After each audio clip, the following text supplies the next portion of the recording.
Okay, puntahan natin itong isa. May bagong accuser itong si Sara Duterte. Ang pangalan si Ramil Madriaga.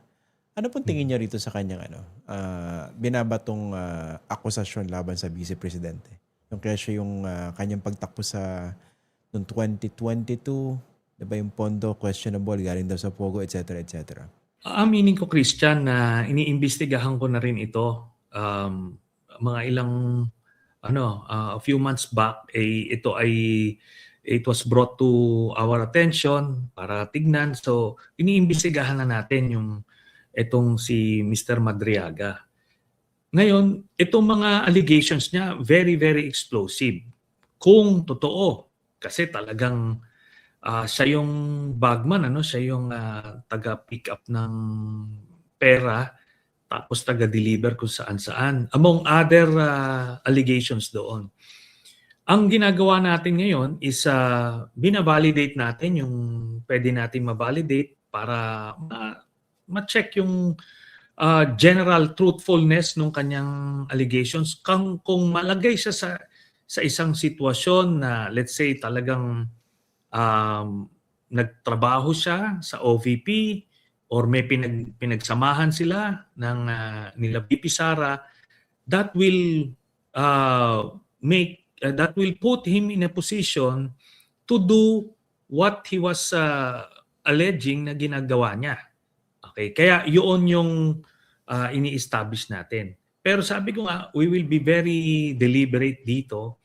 Ayaw natin na sasakyan agad yung mga ganito, but eventually, if proven true, mabigat itong allegations na to. So far, meron ba siyang akusasyon na medyo na-validate na ng grupo ninyo? Yung mga basic information about yung kung may pinagsamahan sila ni Sara Duterte at yung may mga sinasabi siyang organizations nila about Inday Sara, ganyan. Yan naman easily verifiable sa mga SEC documents.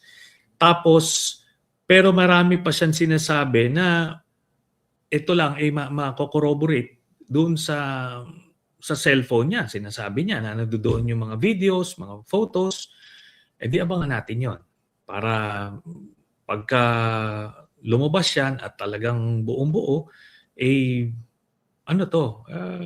may tulog si Sara dito. Kasi pwede maidagdag yan doon sa mga kaso laban sa kanya. Kasama na yung sa impeachment case. Kasi ito, yung kaso niya ngayon, maliwanag na ito ay na-file ni Harry Roque. So talagang magkakakilala sila.